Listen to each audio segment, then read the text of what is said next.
Salut, la pragmatime. Alors, si t'es là depuis longtemps sur la chaîne, tu le sais maintenant, hein, je traite beaucoup d'agriculture, d'environnement, d'écologie, et je vous explique les difficultés qu'ont les agriculteurs à vivre. Et je vous ai pas caché que on a mis en place, nous, notre activité agricole, et qu'on n'en vit pas, en fait. On n'en vit pas, mais on le savait. C'est-à-dire que quand on a lancé cette activité, on savait que la moyenne nationale des revenus maraîchers en France, c'est 700 € par mois. Donc c'est même pas un SMIC pour le maraîcher.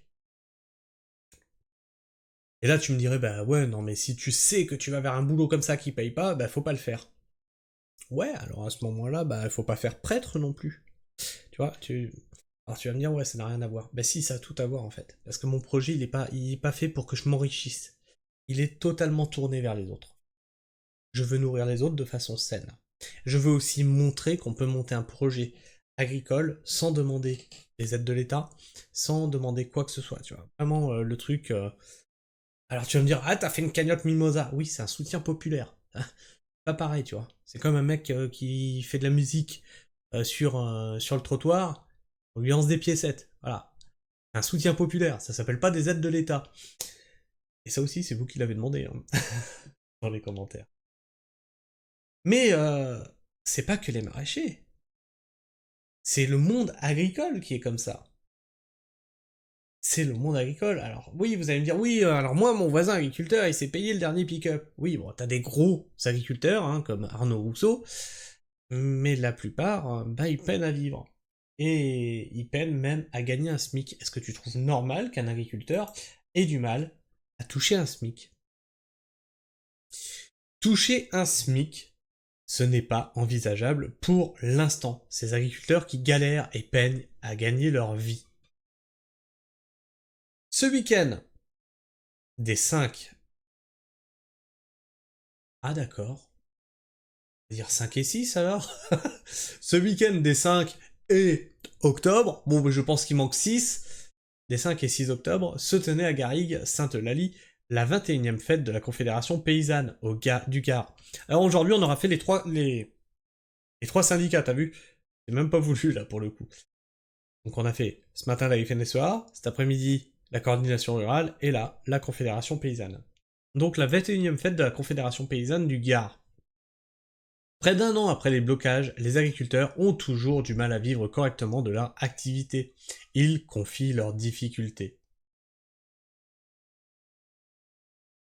La 21e édition de la fête de la Confédération Paysanne du Gard prend fin ce dimanche 6 octobre 2024. Tout au long du week-end, le syndicat a organisé à Garrigues-Sainte-Eulalie, au nord de Nîmes, un marché paysan.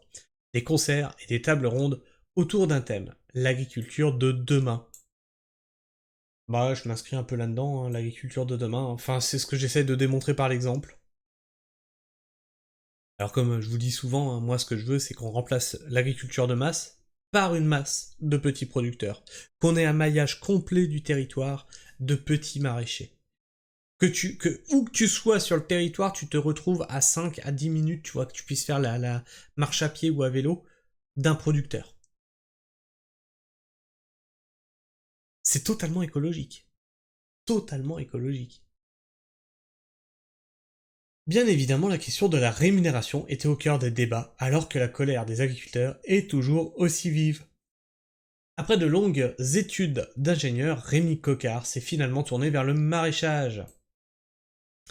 Depuis 3 ans, il cultive la terre sans compter ses heures, une activité qui le passionne, mais dont il n'a pas encore pu se dégager de salaire cette année. Alors, depuis 3 ans.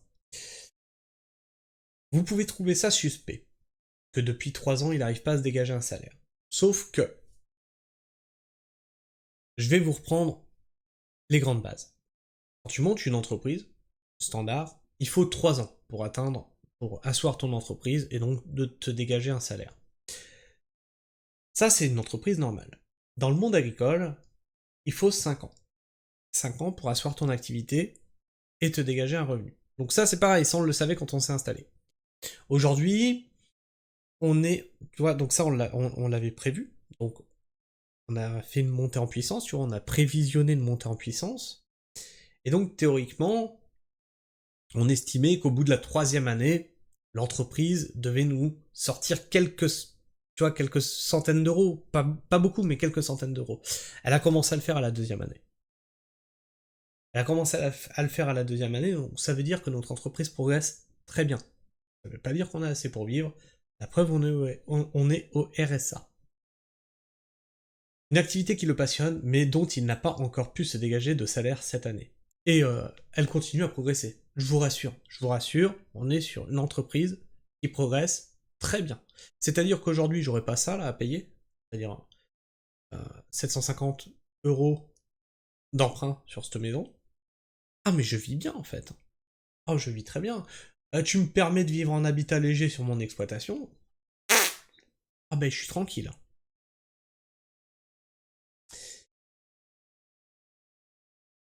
À partir de cet automne, on va commencer avec mon associé à rentrer plus d'argent, mais ça va tourner entre 500 et 600 euros par mois.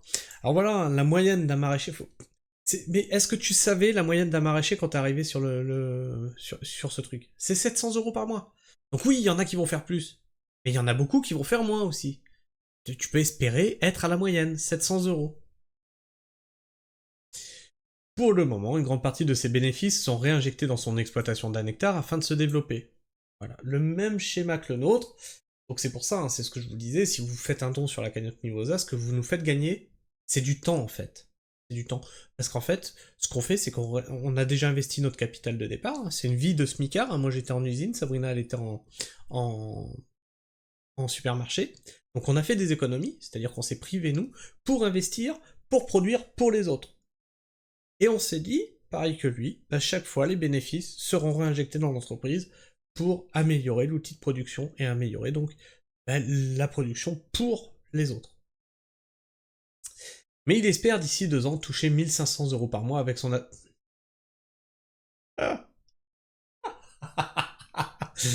Oui, 1500, oui, bien sûr. Bien sûr, bien sûr. À deux, donc ça fait 3000 euros. Bien sûr. Mais il espère d'ici 2 ans toucher 1500 euros par mois avec son associé, en travaillant en moyenne 45 à 50 heures par semaine. Une rémunération minimale, à quelques stands de là. Mathilde Berthier a elle aussi lancé sa petite exploitation maraîchère bio, il y a 3 ans. Et elle sait qu'elle aura du mal à être rémunérée au SMIC dans les prochaines années. Pour se rémunérer au mieux, elle privilégie la vente directe et compte sur plusieurs débouchés, un travail de longue haleine qui l'amène souvent à expliquer pourquoi ses prix sont plus élevés. Alors, tu vois là, t'as plusieurs maraîchers. Tu vois la difficulté qu'ils ont. Et je vous ai déjà expliqué, parce que moi je veux pas vous envoyer au casse-pipe hein, quand vous faites des micro-fermes. Il y a 4 micro-fermes sur 5 qui ferment au bout de 5 ans. C'est-à-dire qu'elles n'arrivent pas à la 5e année. C'est 80% qui se cassent la gueule.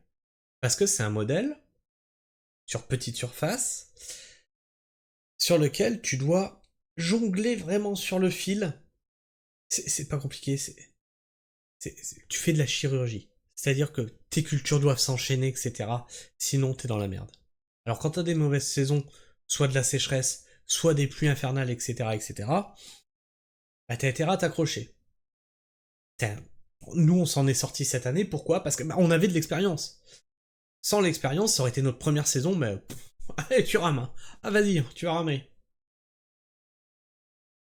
Il y a des périodes en grande surface où les prix sont cassés et on se retrouve avec des prix 2 fois plus importants.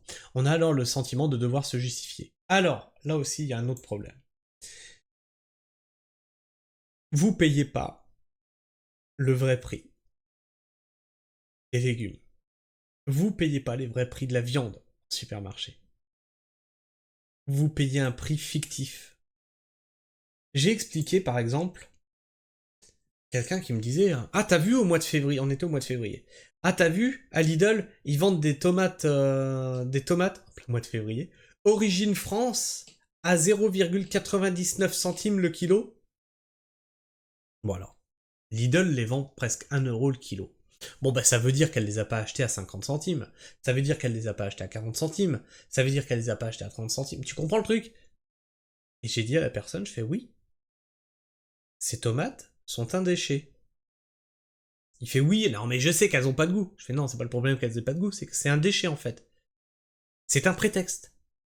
Le producteur produit ces tomates-là, tu te rends bien compte que si Lidl te les vend 1€, lui il les a pas vendus 1€, il a dû les vendre 10 centimes, tu comprends bien qu'il en vit pas. Ouais, du coup, il vit avec quoi? Les aides. Il fait cette culture-là, ce qui lui permet de débloquer certaines aides. Cette question du prix rémunérateur est capitale pour la Confédération. Donc en fait, parce que tu payes pas le vrai prix dans tes grandes surfaces, mais tu l'as déjà payé avec les impôts en fait. Ah oui, les aides elles viennent d'où? De tes impôts, hein. C'est l'État qui lui donne. Par contre, quand tu vas sur le marché, bah nous on n'a pas eu tes impôts. Donc bah forcément, il y a un décalage. Alors nous on arrive encore un peu près à s'aligner avec de temps en temps le conventionnel de grande surface, et plus souvent avec le bio de grande surface. Et il y a certains trucs où on n'arrive pas. On ne peut pas être compétitif sur tout, c'est pas possible. La carotte à 2€, je sais pas faire. C'est pas possible. T'auras jamais de carotte à 2€ sur mon étal. Au bout d'un moment, ça se calcule, un prix de rentabilité. Donc quand tu vois mon prix sur mon étal, c'est pas un truc fantaisiste. C'est qu'en dessous, je suis plus rentable. Cette question du prix rémunérateur est capitale pour la Confédération paysanne, syndicat qui lutte contre l'industrialisation de l'agriculture. En raison de la crise économique, l'alimentation est devenue, même sur les circuits courts, une variable d'ajustement. Explique le porte-parole de la Confédération paysanne du Gard, Didier Marion, qui revendique la fin des traités de libre-échange et une rémunération minimale. Oui. Pourquoi la FNSEA ne demande pas la fin des traités de libre-échange? Christiane Lambert, qui était à la Copa-Cogeca, premier syndicat agricole européen, pourquoi elle ne demande pas la fin des traités de libre-échange? Qui sont tout sauf de la sauvegarde de l'agriculture, qui sont tout sauf écologiques, puisqu'on doit faire venir des trucs par tanker qui traversent la moitié du monde. Mais on marche sur la tête. Donc une rémunération minimale équivalente au SMIC. Donc là, il est en train de nous réinventer ou nous redire le revenu universel en fait. Hein. Pour les agriculteurs, basé sur les prix et non sur les aides.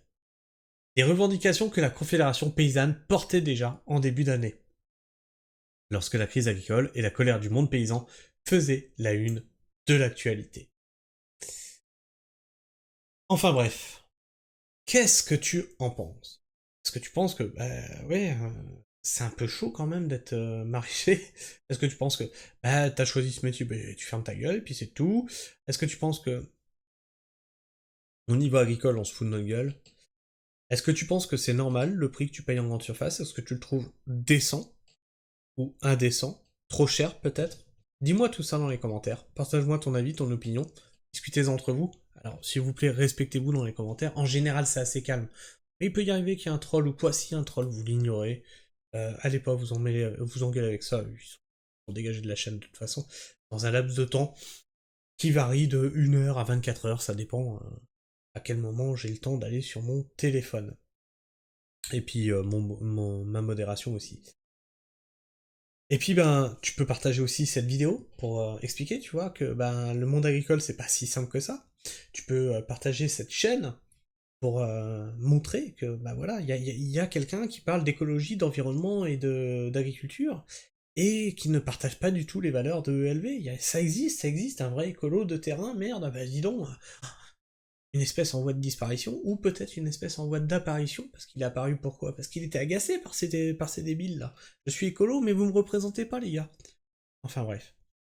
Et puis bien sûr, tu likes, tu cloches, tu t'abonnes, tu vérifies que t'es toujours bien abonné, parce que YouTube s'amuse encore en désabonner certains d'entre vous. Et moi je vous fais la bise, prenez soin du sol, et restez pragmatiques. Ciao.